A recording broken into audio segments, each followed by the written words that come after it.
तो हेलो दोस्तों, good morning. कैसे हैं आप सभी? आई होप कि दोस्तों सभी अच्छे होंगे और अच्छे से पढ़ाई कर रहे होंगे। तो दोस्तों हमारी सीरीज चल रही थी 5th सेमेस्टर की और पेपर है, फर्स्ट ही पेपर है civil procedure code and limitation act, जो कि 5001 कोड का है। तो उसके लॉन्ग क्वेश्चन सीरीज हम चला रहे थे। तो लॉन्ग क्वेश्चन में अब तक 4 से 5 क्वेश्चन ऑलरेडी हम करवा चुके हैं। आज का जो क्वेश्चन है वो थोड़ा सा आपको अटपटा लग सकता है, लेकिन हमने को इस तरह से डिजाइन किया है कि बिल्कुल समझ में आ जाएगा। ठीक है, लॉन्ग क्वेश्चन है, इंपॉर्टेंट क्वेश्चन है। दोस्तों एक छोटी सी बात मैं बता दूं कि अब आप 5th सेमेस्टर में आ चुके हैं, तो ऑलरेडी 4 सेमेस्टर पढ़ चुके हैं, तो थोड़ी जो कानूनी भाषा है ना उसकी नॉलेज आपको रखनी पड़ेगी। क्योंकि जरूरी यह है कि जितनी भी चीजें हैं वो हमें कानूनी भाषा में ही समझनी है अब आगे। ठीक है, अब तक हमने जितना रिस्पॉन्ड दिया था उसको बहुत अच्छे से समझाए, इस रिस्पॉन्ड को और मान लीजिए। चलिए तो क्वेश्चन शुरू करते हैं आज का। आज का क्वेश्चन है दोस्तों, पहले मैं आपको बता देता हूं कि आज का जो क्वेश्चन है वो है प्रतिसाधन। और प्रतिसाधन को दोस्तों इंग्लिश में कहते हैं सेट ऑफ। तो हम कहते हैं कि प्रतिसाधन क्या है? विधिक प्रतिसाधन एवं सामयिक प्रतिसाधन, इस तरह के जो प्रतिसाधन होते हैं वो क्या होते हैं और उनमें क्या अंतर होता है। और इंग्लिश में हम प्रतिसाधन को बोलेंगे सेट ऑफ। तो हम पूछेंगे कि व्हाट इज सेट ऑफ। ठीक है दोस्तों, तो यही है आज का क्वेश्चन। लॉन्ग क्वेश्चन की स्ट्रेटेजी है वेरी शॉर्ट और शॉर्ट, जहां से बनेगा वहां से हम आपको बताते रहेंगे। पूरे क्वेश्चन को देखना है, जल्दी से पेन और नोटबुक लेकर के हो जाइए ready. We are getting start. देखिए दोस्तों, यह लेख सेट ऑफ मतलब कि प्रतिसाधन। ध्यान रखना, आपको लिखा हुआ आएगा हिंदी में पेपर में प्रतिसाधन किसे कहते हैं, और उसके नीचे आएगा लिखा हुआ सेट ऑफ।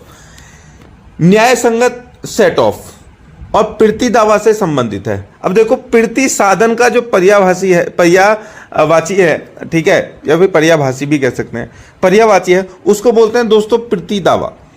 अब एक चीज यहां पर समझो, हमने आपको वादी और प्रतिवादी के बारे में कई बार बताया है। तो देखिए, ये जो प्रति दावा या प्रतिसाधन या सेट ऑफ है, ये शब्द एक्चुअली है कहां से मैं बताता हूं। देखिए, सपोज करो कि एक लोग हैं आप वादी, ध्यान रखना, और एक हूं मैं प्रतिवादी। अब दोनों में अंतर क्या है दोस्तों कि सबसे पहले जो मुकदमा दायर करता है, ठीक है, वो वादी करता है कोर्ट में। कोर्ट ने मुकदमा दायर किया, कोर्ट में मुकदमा दायर किया गया आपके द्वारा। आप हो एक कौन? वादी। अब आपने कहा, मुझ पर यह एलिगेशन लगाया कि आपको मुझसे 1 लाख रुपए लेने हैं, मतलब कि आपका 1 लाख रुपए मुझ पर कर्जा है। अब ये नोटिस आया मेरे पास में, समन आया, आपको बताया था समन मेरे पास में आया। अच्छा, 1 लाख रुपए उसके हैं। अरे यार, मैंने कहा अबे 1 लाख कैसे भाई? चलो ठीक है, हमारा सौदा हुआ था, 1 लाख रुपए मैंने उसके मेरे पास थे, लेकिन उससे पहले मैंने आपको एक बाइक दी थी भाई 70,000 रुपए की, उसके पैसे कहाँ गए? तो मैं अब यहां पर कहूंगा, एक दावा मैं भी इधर से डालूंगा, ठीक है, एक दावा मैं भी इधर से करूंगा कि 70,000 रुपए मेरे आप पर हैं। ध्यान रखना, आपने किया मुकदमा, आपने किया दावा, मुकदमा दावा, क्योंकि आपका कर्ज था मुझ पर अकॉर्डिंग टू यू।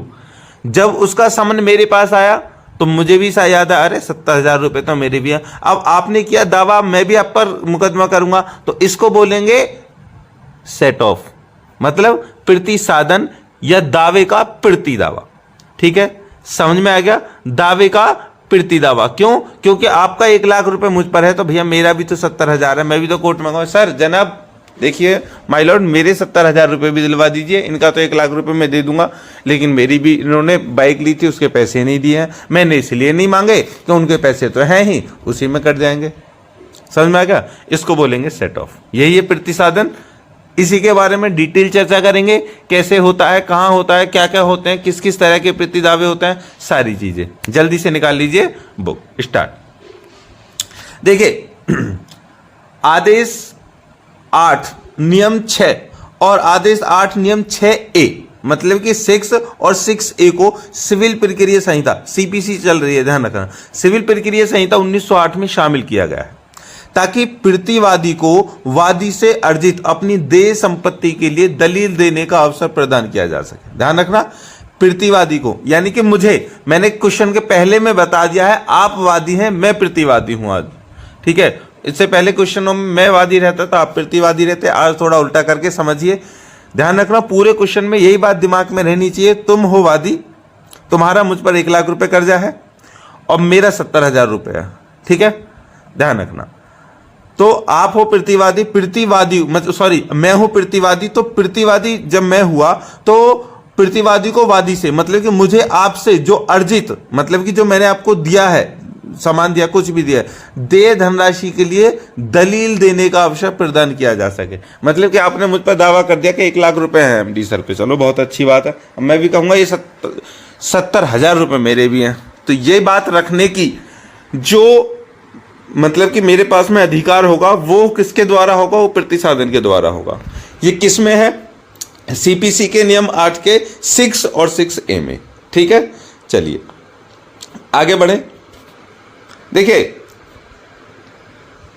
एक अभी तो इंट्रोडक्शन ही चल रहा है। देखिए एक सामान्य नियम के रूप में वादी को मुख्य पीड़ित पक्ष माना जाता है, बिल्कुल सही बात है, वादी तो पीड़ित होगा ही, और उसे अदालत के समक्ष अपनी शिकायतों की पैरवी करने के लिए कई अवसर प्रदान किए जाते हैं। लेकिन पहले की अवधि में मतलब पहले के समय में, ध्यान रखें छोटी छोटी बातों पर थोड़ा ध्यान दीजिए, पहले के समय में प्रतिवादी के लिए ऐसा कोई भी अवसर या उपाय नहीं था, लेकिन न्यायिक प्रणाली में बदलाव के कारण और समता इक्विटी की अवधारणा के आगमन के साथ प्रतिवादी को अदालत के समक्ष अपना दावा दायर करने का अवसर भी दिया जाता है। मतलब कि अब देखते हैं ना, अब आप किसी को इस तरह से धमकी भी नहीं दे सकते, चल ठीक है बेटा आजा कोर्ट में, मैं देख लूंगा तुझसे। सामने वाला को अच्छा तू ही देखेगा क्या, अब मैं भी देख लूंगा भाई, मैं कम समझ रहा क्या मुझे, चल। तो ये जो अवधारणा है ये सामयिक कह सकते हैं इक्विटी की वजह से आई है कि अगर आप सामने वाले पर एलिगेशन लगाते हैं तो सामने वाला भी एलिगेशन आप पर लगाता है। वो कोर्ट में आपको प्रूफ करना पड़े किसके एलिगेशन सही है और किसका नहीं है। इसी चीज की वहां पर पैरवी करनी पड़ती है, दलीलें देनी पड़ती हैं। समझ में आ गया। चलिए हमारा जो क्वेश्चन है वो है प्रति दावे का। मतलब कि अगर किसी ने आपके ऊपर कोई एलिगेशन लगाया है, आपके लिए आपके ऊपर दावा किया है, तो आप उसके ऊपर प्रति दावा कर सकते हैं, ठीक है। चलिए प्रति दावे को इंग्लिश में बोलते हैं सेट ऑफ। में फिर से आपको बता दूं, चलिए तो स्टार्ट करते हैं। देखिए सेट ऑफ काउंटर क्लेम की अवधारणा रातों रात विकसित नहीं हुई है। इस अवधारणा को न्यायिक व्याख्या की मदद से विकसित किया गया है। यह लेख सेट ऑफ और काउंटर क्लेम के बारे में पूरी जानकारी प्रदान करेगा और प्रासंगिक केस कानूनी प्रदान करेगा। कहने का मतलब यह है सेट ऑफ जो है ऐसे ही नहीं बन गया भाई साहब, ठीक है, ऐसे नहीं है रातों रात बन गया। बहुत तरह के विचारों को देखा गया है, समझा गया है, परखा गया है, ठीक है, न्याय प्रणाली में बदलाव हुआ है, तब जा करके सेट ऑफ सेट हुआ है। चलिए ये भी बात आ गई, सेट ऑफ सेट हुआ है। सबसे पहले देखते हैं इतिहास, सेट ऑफ का इतिहास और इसका नियम। दोस्तों जो हेडिंग है ना, ये इनको आप नोट करते रहिएगा, ठीक है। और इन हेडिंग्स को आप ऐसे करके कि उस दिन हमने क्वेश्चन पढ़ा था, पेज निकालो, उस पर हेडिंग लिखते रहिए और उसके नीचे एक एक लाइन जगह छोड़ते रहिएगा, क्योंकि यहां पर इंग्लिश में हिंदी में है, उसके नीचे जो हिंदी की हेडिंग है ये हिंदी में सारा हम बता रहे हैं। इसकी इंग्लिश में आप गूगल से सर्च करके इसकी हेडिंग बना सकते हैं, बहुत हेल्पफुल होगा। ध्यान रखना क्वेश्चन याद करने में भी, एग्जाम टाइम में भी। चलिए देखिए सेट ऑफ के नियम का एक लंबा इतिहास है। इसे मुआवजे के नागरिक कानून सिद्धांत से उधार लिया गया है। ध्यान रखना मुआवजे के नागरिक कानून सिद्धांत से उधार लिया गया है।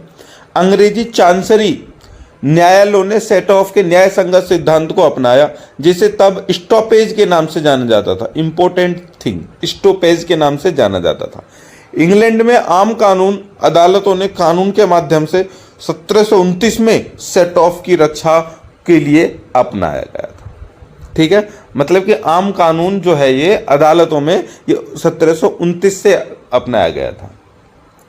अब बात करते हैं इसके परिभाषा और अर्थ की, ठीक है। Definition and meaning of set off, प्रतिसाधन या प्रतिदावा।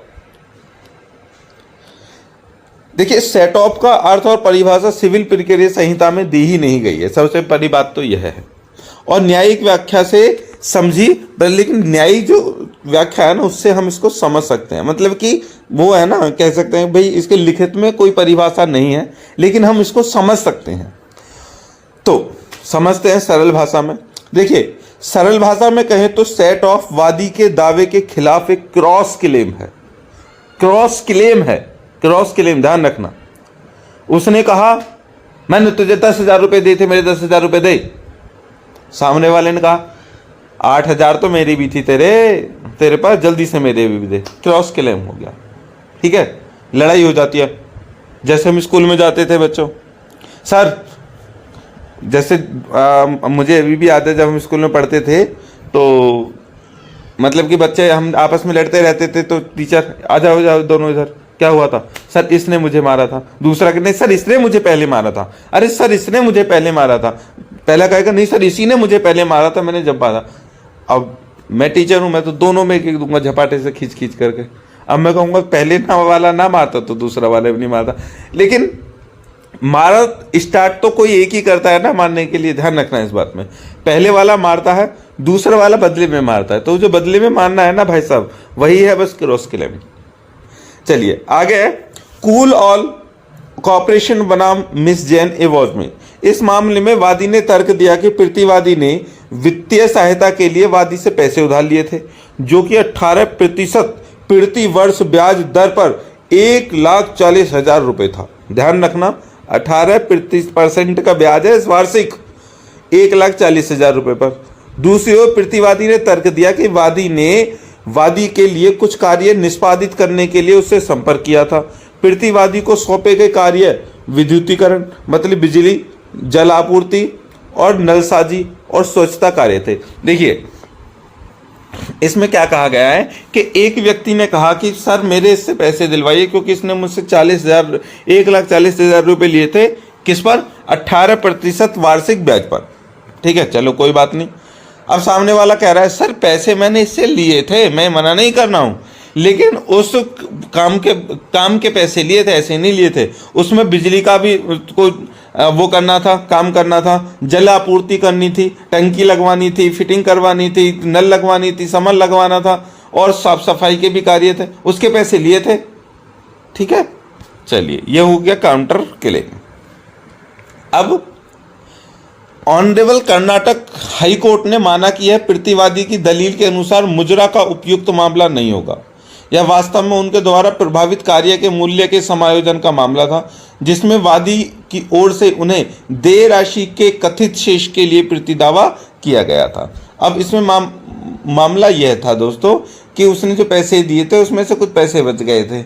उसने कह दिया मेरे तो 1,40,000 रुपये, उस पर ब्याज का कह करके दे दिया कि उस पर एक, अब मुझे एक 18% का ब्याज था सरकार। अब सरकार ने दोबारा दूसरी पक्ष को सुना, उसने अच्छा यार उसका भी काम था, चलो ठीक है मामले को समझे। इसमें क्या हुआ, इसके अलावा इस मामले में कर्नाटक ने माननीय उच्च न्यायालय ने परिभाषित किया कि और कहा, सुना उस केस को, कहा कि नंबर 1, सिविल प्रक्रिया संहिता में सेट ऑफ और काउंटर क्लेम को परिभाषित नहीं किया गया है।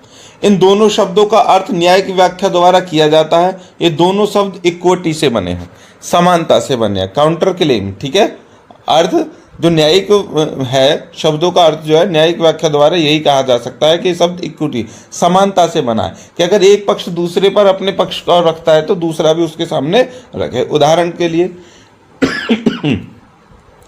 ए ने 500 रुपए के विनिमय बिल पर बी पर मुकदमा दायर किया।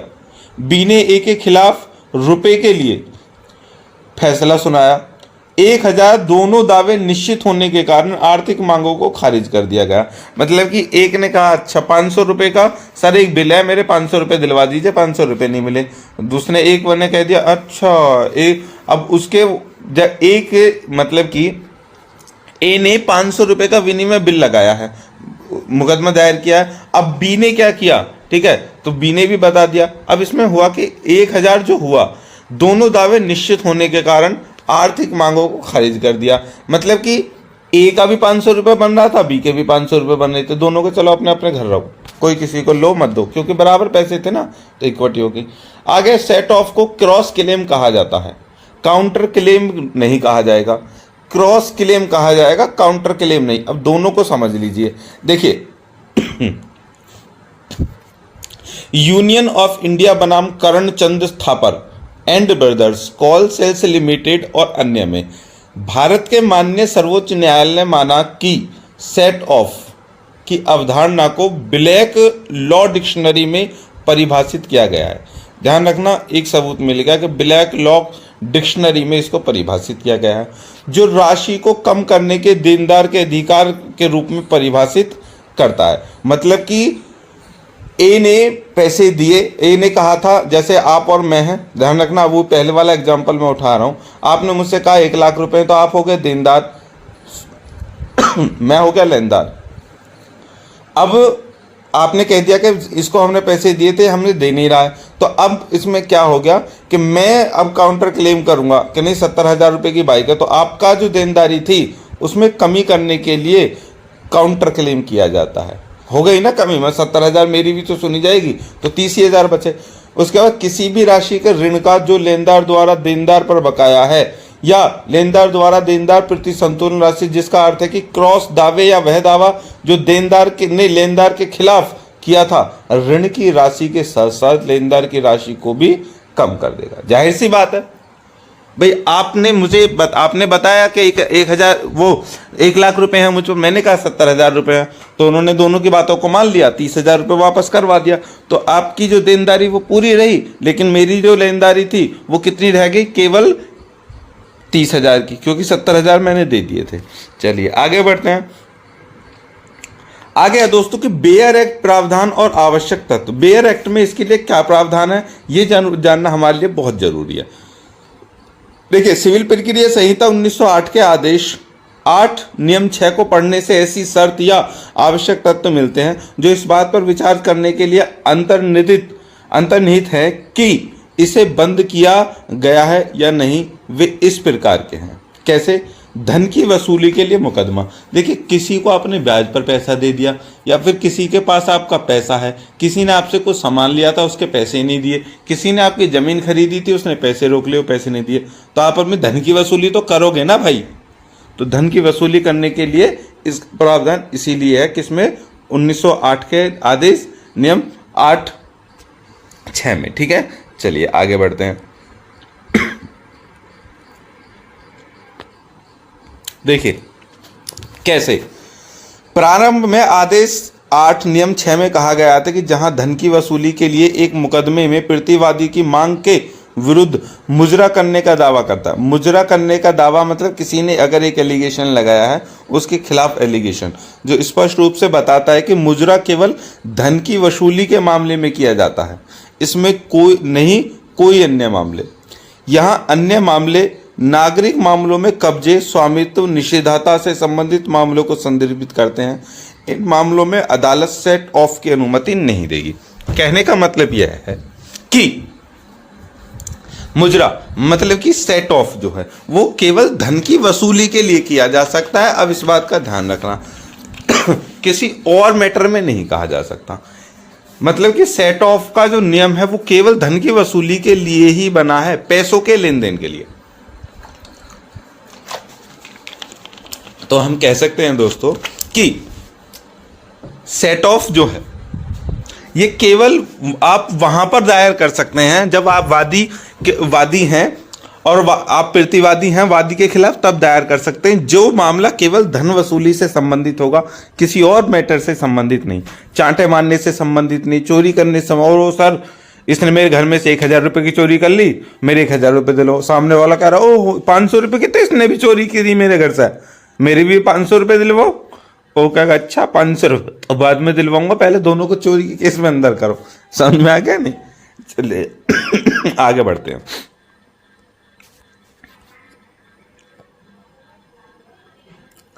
सुकुमारन बनाम माधवन मामले में देखिए, केरल के माननीय उच्च न्यायालय ने कहा था कि समायोजन धन की वसूली के मामले में किया जाता है, किसी अन्य मामले में नहीं। किसी भी अन्य मामले के लिए अदालत धन की वसूली सहित प्रति दावा की अनुमति देगी। मामला क्या था ये समझ लीजिए, धन की लिए ये ध्यान रखना। इस मामले में वादी ने तर्क दिया कि प्रतिवादी ने वादी की संपत्ति में अतिचार किया है और प्रतिवादी को अनुसूचित संपत्ति या विवादित संपत्ति में अतिचार से रोकने के लिए अस्थायी धाता मांगी है। और इस मामले में प्रतिवादी ने प्रति दायर, मतलब यहाँ पर ध्यान, प्रतिवादी ने प्रति दावा किया, मतलब सेट ऑफ यहाँ पर लगाया, जिसमें दावा किया गया कि वादी अनुसूचित संपत्ति या विवादित संपत्ति पर अतिक्रमण किया है और विवादित संपत्ति की बाढ़ को खराब करने की भी कोशिश की है। इस मामले में प्रतिवादी ने विवादित संपत्ति पर कब्जे के साथ साथ स्वामित्व का भी दावा किया। मतलब कहने का मतलब यह, वादी ने कहा कि सर मेरी संपत्ति है और वो इस संपत्ति पर अपना हक जमाना चाहता है, मेरी संपत्ति मुझे वापस दिलवाइए। अब प्रतिवादी ने कह दिया सर संपत्ति तो एक्चुअली वो मेरी थी, क्योंकि इसने पहले से ही मुझसे वो छीन रखी थी और इतनी मैंने अपनी कर रखी थी, लेकिन अब ये क्या कर रहा है, उस संपत्ति के साथ साथ में जो बाउंड्री है उसको भी वो काट काट कर अपने अपने अंदर कर रहा है। ये था, ठीक है। चलिए अब क्या हुआ इसमें कि इस मामले में केरल उच्च न्यायालय ने माना कि इस मामले को प्रति दावा माना जा सकता है और प्रतिवादी द्वारा मांगी गई राहत वैध और स्वीकार्य है, ठीक है। चलिए अब एक कानूनी तौर पर वसूली योग्य कोई सुनिश्चित धनराशि, प्रति दावा उसी के लिए किया जा सकता है जहां पर ऐसी कोई चीज हो कि जिस पे कि वसूली की जा सके। कैसे, देखिए, शब्द पता लगाना, ध्यान रखना, शब्द पता लगाना, निश्चित, शब्द पता लगाना का अर्थ है निश्चित या निश्चित करना या ठीक करना, जिसका अर्थ है कि प्रतिवादी द्वारा दावा की गई राशि का एक निश्चित मूल्य या निश्चित मूल्य होना, पार्टियों के लिए बीच राशि तय हो गई होगी।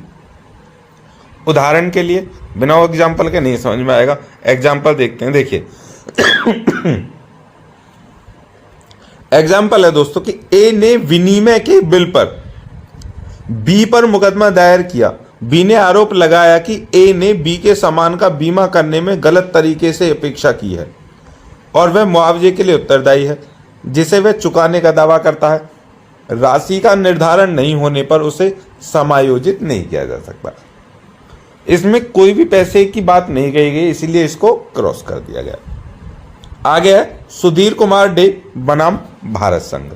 कलकत्ता के माननीय उच्च न्यायालय ने माना कि आदेश 20 नियम 19 क में प्रावधान है कि जहां प्रतिवादी को वादी के दावे के खिलाफ जाने की अनुमति दी गई है, वहां डिक्री में कहा जाएगा कि वादी को कितनी धनराशि दे है और प्रतिवादी को कितनी धनराशि दे है, और किसी भी पक्ष को देय प्रतीत होने वाली किसी भी राशि की वसूली के लिए होगी। कहने का मतलब ये है, इस नियम में ये बताया जाएगा, मेन पॉइंट ये होता है कि वादी कितना पैसा उससे चाहता है या उसका कितना पैसा ले लिया और प्रतिवादी का कितना है, तभी तो न्याय होगा। चलिए आगे, एक न्यायालय के अधिकार क्षेत्र की आर्थिक सीमा से अधिक नहीं। देखिए मतलब कि जो अदालत कहे कि मेरी आर्थिक सीमा इतनी है कि मैं इतने का लेन देन करवा सकता हूं। अब आप कहने लगो सर 3 करोड़ रुपए है मेरे पास इसके। अदालत 3 करोड़, अब हमें नहीं पता, ये तो भैया मामला अलग है। कैसे, देखो, प्रति दावा दायर किया गया मुकदमा अदालत ने के अधिकार क्षेत्र की आर्थिक सीमा से अधिक नहीं होगा। जैसे कि जिसका अर्थ है यदि कोई अदालत रुपए तक के मामले की सुनवाई के लिए अधिकृत करती है 2 लाख और धनराशि की वसूली के लिए मुकदमा दायर किया गया है 3 लाख, तो न्यायालय के पास निर्णय के लिए ऐसे मुकदमे में विचार करने का कोई अधिकार नहीं होगा। ठीक है दोस्तों, चलिए आगे बढ़ते हैं। चलिए आगे आ जाते हैं, आप एग्जाम्पल देख लेते हैं। देखिए, देवदत्त बनाम जनता टिम्बर ट्रेडर्स मामले में टिम्बर व्यापारी ने लकड़ी का मूल्य रुपए बताया था। देवदत्त को 17,000 रुपये देने पड़े, लेकिन देवदत्त ने संतोष व्यक्त किया कि लकड़ी व्यापारी को रुपए का हर्जाना देना होगा। टिम्बर व्यापारी द्वारा किए गए अनुबंध के उल्लंघन के लिए 2,37,060 रुपये इस मामले में ट्रायल कोर्ट ने माना कि देवदत्त द्वारा दावे की गई राशि अदालत की आर्थिक सीमा से परे है, इसलिए इस मामले को रिजेक्ट कर दिया गया। ठीक है, चलिए आगे है कि दोनों पक्ष वही चरित्र भरते हैं जो वादी के मुकदमे में भरे जाते हैं। जैसे कि मुकदमे में पक्षकारों का चरित्र वही है जो मूल मुकदमे में है। दोनों पक्षों को एक दूसरे से देय राशि की वसूली करनी चाहिए और कोई भी अन्य व्यक्ति जो मुकदमे में पक्षकार नहीं है वादी द्वारा शुरू किए गए मुकदमे में मुजरा के लिए दावा नहीं करेगा। इसका मतलब यह है कि जो वादी ने जिसको प्रतिवादी बनाया है वही प्रतिवादी उसके खिलाफ काउंटर क्लेम कर सकता है, मुजरा कर सकता है, कोई और नहीं, सिवाय इसके कि वादी ने अपने मुकदमे में या अदालत की अनुमति के साथ प्रदान किया हो। ठीक है, अब कह दिया, जैसे आपने कह दिया कि सर आप पर 1 लाख रुपए हैं, ठीक है, और आपके दोस्त पर 2 लाख रुपए हैं, तो दोनों के ऊपर एलिगेशन लगाया तो हम दोनों में से कोई भी काउंटर क्लेम कर सकता है यहाँ पर। लेकिन अगर आपने एक ही व्यक्ति का नाम मेंशन किया है तो वो एक ही व्यक्ति का चरित्र आप वहाँ पर आएगा और वही आप पर काउंटर क्लेम कर सकता है। ठीक है, चलिए आगे के सेट ऑफ के प्रभाव। आदेश 8 नियम 6B 6(2) या 6(ख) में प्रतिवादी द्वारा दायर लिखित बयान को एक क्रॉस सूट में वाद पत्र के रूप में माना जाएगा जो अदालत को अंतिम निर्णय तक पहुंचने में मदद करेगा।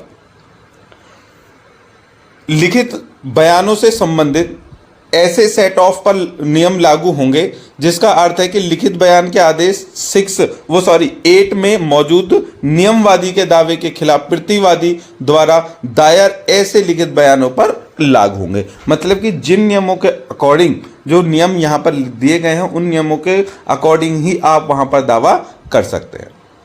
इंपॉर्टेंट फैक्ट आ गया है कि सेट ऑफ कितने प्रकार का होता है। ठीक है दोस्तों, सेट ऑफ के प्रकार देखिए, सेट ऑफ 2 से अधिक प्रकार के होते हैं, लेकिन हम केवल 2 प्रकार के सेट ऑफ पर चर्चा कर रहे हैं क्योंकि इन 2 प्रकार के सेट ऑफ पर अदालत द्वारा विभिन्न मामलों में चर्चा की जाती है। मतलब कि रनिंग में यही आते हैं।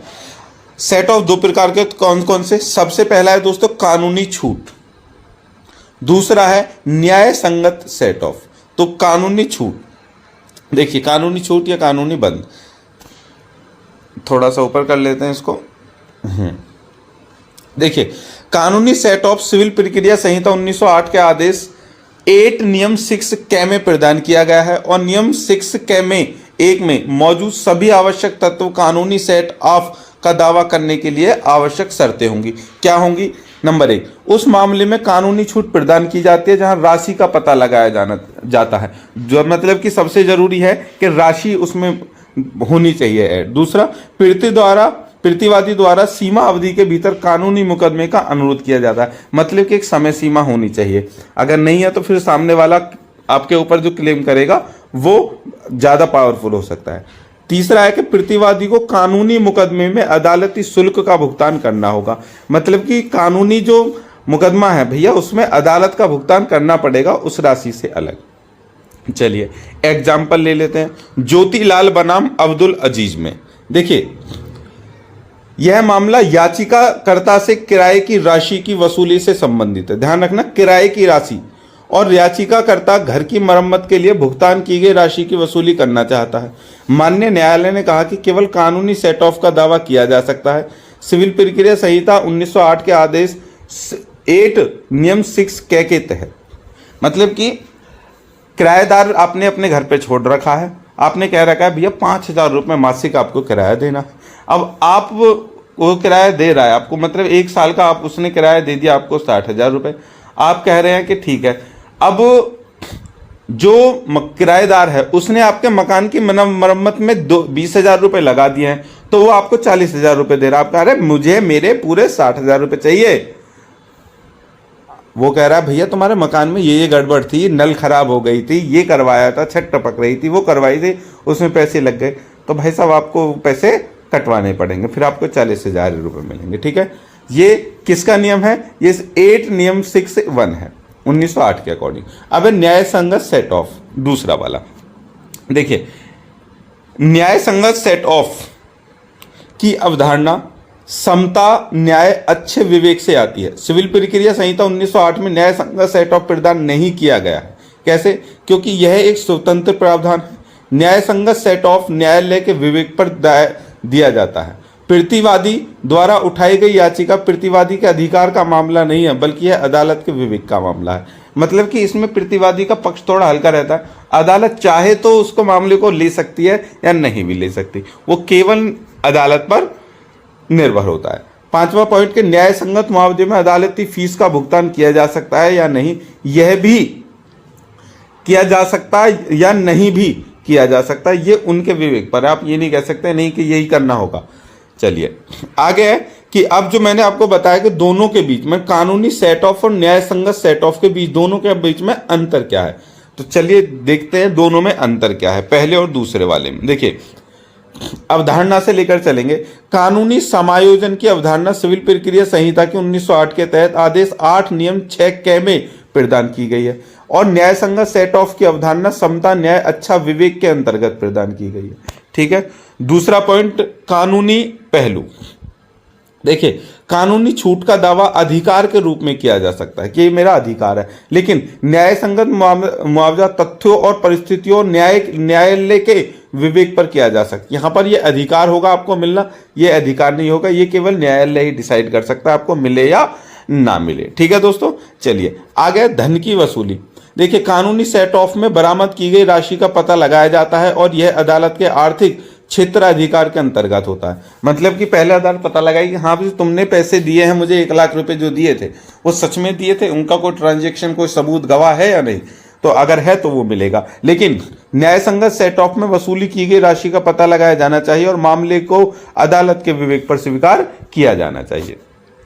आगे है न्यायालय का शुल्क। देखिए कानूनी मुकदमे में अदालती फीस का भुगतान प्रतिवादी को करना पड़ता है। यहां पर अब एक बात का ध्यान रखना विशेष तौर पर, अगर सच में आपके पैसे मुझ पर हैं 1 लाख रुपए और आपका जितना भी खर्चा हो रहा है ना केस लड़ने में वो मैं दूंगा, ठीक है, 1 लाख रुपयों से अलग, वो 1 लाख रुपए तो आपको मिलेंगे भैया, लेकिन कानून की अदालत की जज की सबकी फीस भी मैं ही दूंगा। उसके बाद न्याय संगत मुकदमे में मुआवजे में प्रतिवादी द्वारा अदालती शुल्क का भुगतान नहीं किया जा सकता और यह मामले में विभिन्न तथ्यों और परिस्थितियों पर निर्भर करता है। लेकिन अगर मैं जो आपको 70,000 रुपए का क्लेम कर रहा हूं कि भैया मैंने तुम्हें बाइक दी थी, समझना, ठीक है, तो वो बाइक के पैसे कट सकते हैं, लेकिन फिर भी मैं आपको आपके केस लड़ने का मुआवजा भी दूंगा, आप केस लड़ने के लिए पैसा भी दूंगा और आप मुआवजा भी दूंगा आपका 1 लाख रुपए। ठीक है, चलिए आगे है नेक्स्ट पॉइंट, सीमा अवधि। ठीक है, देखिए यह सीमा अवधि के भीतर है। न्याय संगत मुजरा का दावा सीमा अवधि के बाद स्वीकार किया जाता है, यह न्यायालय के विवेक पर निर्भर करता है। ठीक है, चलिए एक केस देख लेते हैं। जितेंद्र कुमार बनाम the Peerless general finance and investment company limited of अन्य में भारत के माननीय सर्वोच्च न्यायालय सुप्रीम कोर्ट ने माना कि कानूनी सेट ऑफ और न्याय संगत सेट ऑफ के बीच यह अंतर है कि कानूनी सेट ऑफ एक कानूनी अधिकार है, ध्यान रखना कानूनी अधिकार है आपका, जबकि न्याय संगत सेट ऑफ एक कानूनी अधिकार है, ये न्यायालय के विवेक पर दिया गया। इस मामले में भारत के माननीय सर्वोच्च न्यायालय ने फैसले में कानून सेट ऑफ और न्याय संगत सेट ऑफ के बीच अंतर प्रदान किया। क्या कि इस मामले में भारत के माननीय सर्वोच्च न्यायालय ने माना कि प्रतिवादी द्वारा लिखित बयान में संशोधन के लिए दिया गया आवेदन वैध है और उसी लेन देन का एक हिस्सा भी है। अदालत ने आगे कहा कि प्रतिवादी द्वारा किया गया दावा न्याय संगत खारिज है, मतलब कि उन्होंने इसको एक्सेप्ट नहीं किया। ठीक है दोस्तों, चलिए आगे बढ़ते हैं। मैसर्स लक्ष्मीचंद और बालचंद बनाम आंध्र प्रदेश राज्य में अपीलकर्ता ने सड़क के निर्माण के लिए आंध्र प्रदेश सरकार के साथ 2 अनुबंध किए थे, लेकिन कुछ कारणों से काम शुरू नहीं हो सका। इस तरह की देरी के परिणाम स्वरूप निर्माण की लागत बढ़ गई और अपीलकर्ता ने सरकार से बढ़ी हुई राशि मांगी, लेकिन सरकार ने मांग को सिरे से खारिज कर दिया। मतलब कि जैसे समझो आपने कांटेक्ट दिया किसी को, कांटेक्ट तो छोड़ो, आपने ही कहा कि भैया आपके मित्र ने कहा कि मुझे ना ऐसा करो यार, मुझे एक बाइक दिलवा दो तुम। उसने कहा दिलवा दी चल मार्केट से, लेकिन दिक्कत यह है अभी तो मुझे नीड नहीं है, हो सकता है 1 साल बाद मुझे बाइक की नीड होगी जब तुम मुझे दिलवा दिए। उसने कह दिया ठीक है, अब आपने उसको बाइक दिलवा दी, अभी बाइक आई 1 लाख रुपए की। अब 1 साल बाद दोस्तों प्राइस तो बढ़ेंगे उसी बाइक के, क्योंकि डेफिनेटली बढ़ेंगे। अब वो कहने लगा अब एक साल बाद में वो बाइक है वो 1.5 लाख की हो गई, 1.5 लाख की हो गई। अब वो कह रहा है यार मैंने तुझे 1 लाख रुपए में बाइक दिलवाई थी, तू कह रहा है 1.5 लाख रुपए की बाइक, क्योंकि वही बाइक उतने की थी अब वो बढ़ के आ गई है, तो मैं कैसे करूं, मैं तो 1 ही लाख रुपए दे सकता हूं। तो यही कंडीशन थी, लेकिन इसमें क्या किया भैया, इसको खारिज कर दिया, सामने वाले की बात नहीं मानेगी। उसने कहा जो तुम्हारा था उसको तय कीजिए, बाद के आगे का कोई मैटर नहीं है। ठीक है, चलिए माननीय सर्वोच्च न्यायालय ने फैसला सुनाया कि जब कोई दावा न्याय संगत सेट ऑफ के सिद्धांत पर पाया जाता है तो सभी क्रॉस रिमांड प्रकृति और परिस्थितियों में होनी चाहिए, ताकि उन्हें भाग एक लेन देन के रूप में देखा जा सके। इस मामले में अदालत ने अपीलकर्ता के दावे को यह कहते हुए खारिज कर दिया कि प्रतिवादी द्वारा प्रस्तुत दावा उसी लेन देन से उत्पन्न नहीं हुआ था। मतलब वहां पर जो मैटर था वो पैसों के लिए मैटर नहीं था, वो समय के लिए था। वो मतलब कि उसी समय के साथ में उस मैटर की जो है वो कीमत बढ़ गई, तो इसमें उसका कोई वो नहीं है भैया, उसमें उसका कोई वक्त गया हो गया, आप क्या कर सकते हैं उसमें, ठीक है, उसको खारिज कर दिया गया। ठीक है दोस्तों, चलिए आगे बढ़ते हैं। तो दोस्तों अब आ चुके हैं हम निष्कर्ष पर, चलिए देखते हैं। देखिए उपरोक्त चर्चा आज जितनी भी हमने पढ़ा है उससे हम इस निष्कर्ष पर पहुंचते हैं कि आदेश 8 नियम 6 और आदेश 8 नियम 6A से नियम 6G के तहत सेट ऑफ और काउंटर ऑफ से संबंधित प्रावधान वादी के दावे के खिलाफ एक ढाल के साथ साथ एक तलवार भी है। क्योंकि एक तलवार मतलब कि आपने जो मुझ पर 1 लाख रुपए का स्टार्टिंग में जो दावा किया था, मैंने उसके खिलाफ 70,000 रुपए का दावा कर दिया। मेरा भी सही था, आपका भी, तो मेरा जो दावा उसने आपके दावे का काट कर दी और उसमें से 70,000 रुपए माइनस कर दिए। ठीक है, लेख में विभिन्न परिदृश्यों की एक तस्वीर प्रदान की गई जिसमें सेट ऑफ न्याय संगत सेट ऑफ और काउंटर क्लेम का उपयोग किया जा सकता है, जबकि सेट ऑफ का एक वैधानिक बचाव है। सेट ऑफ जो है दोस्तों वो एक वैधानिक बचाव है। ठीक है, जवाबी दावा एक क्रॉस एक्शन की तरह है और एक न्याय संगत सेट ऑफ प्रतिवादी का दावा है। हमने यहां देखा कि अदालतों ने दोनों तीनों के बीच अंतर को स्पष्ट किया और मामलों के तथ्य और परिस्थितियों के आधार पर कब कैसे दावा किया जा सकता है इसमें बहुत बड़ी भूमिका निभाई है। उदाहरण के लिए बैंक के एक मुकदमे में जब प्रतिवादी ने प्रति दावा दायर किया क्योंकि बैंक द्वारा ऋण स्वीकृत करने में देरी हुई थी, मतलब कि बैंक ने किसी को ऋण दिया और ऋण को उसने स्वीकार नहीं किया, लेकिन जिसके कारण उसे नुकसान हुआ। अदालत ने साफ कह दिया कि प्रतिवादी का ऐसा दावा कोई प्रति दावा नहीं बल्कि एक न्याय संगत मुआवजा था। यह मैसर्स आनंद एंटरप्राइजेज बेंगलोर बनाम सिंडिकेट बैंक के मामले में आयोजित किया गया था। इसलिए सेट ऑफ और काउंटर क्लेम से संबंधित प्रावधान को इस बात से समझा जाना चाहिए कि न्यायपालिका द्वारा विभिन्न परिस्थितियों में उनकी व्याख्या कैसे की गई है, क्योंकि न्याय के अकॉर्डिंग ही इसमें इक्विटी जो शब्द आया था दोस्तों वो बहुत अच्छा था। अब आपको इतना हमने यहां पर समझा दिया है कि कभी भी जीवन में अगर आपके और आपके क्लाइंट के साथ कोई भी व्यक्ति कोई सी चीज धन को लेकर के कोई दावा करता है तो आप उसके खिलाफ प्रति दावा कर सकते हैं। और मैं एक बात आपको यहां पर बता दूं, अदालत सबूत गवाह मांगती है ना कुछ और मांगती है। अगर तुम्हारे पास में दलीलें हैं और तुम अदालत को प्रभावित कर सकते हो तो किसी भी क्लेम का काउंटर क्लेम कर सकते हो, प्रति दावा प्रति साधन सेट ऑफ कर सकते हो। ठीक है, ये तुम में होना चाहिए। तो ये क्वेश्चन होता है दोस्तों हमारे यही समाप्त। आई होप कि क्वेश्चन आपको अच्छे से समझ आ गया होगा। अब बाकी आपको पता ही है क्या करना है दोस्तों, लाइक कीजिए, शेयर कीजिए और सब्सक्राइब कीजिए और ज्यादा से ज्यादा लोगों को बताइए। ठीक है, हम इतनी मेहनत कर रहे हैं सिर्फ आपके लिए। ठीक है, आपको नॉलेज होगी, पढ़ोगे, आप याद करोगे, बस इतना है। मिलते हैं नेक्स्ट क्वेश्चन के साथ में, तब तक के लिए आपसे चाहेंगे विदा। लेकिन एक एक चीज और सुनिए, ठीक है, नीचे डिस्क्रिप्शन में जाइए, वहां से आप हमको इंस्टाग्राम पर हमारे इंस्टाग्राम चैनल पर फॉलो कर सकते हैं। ठीक है, और फेसबुक पेज को भी हमारे फॉलो कर सकते हैं और साथ में टेलीग्राम चैनल से तो जरूर जुड़ जाइए, क्योंकि जितना भी हमने यहाँ पर मैटर पढ़ाया है वो सभी हम यहाँ से वहां पर ले जाकर अपलोड करते हैं जो आप PDF प्राप्त कर सकते हैं। तो थैंक यू, बाय बाय।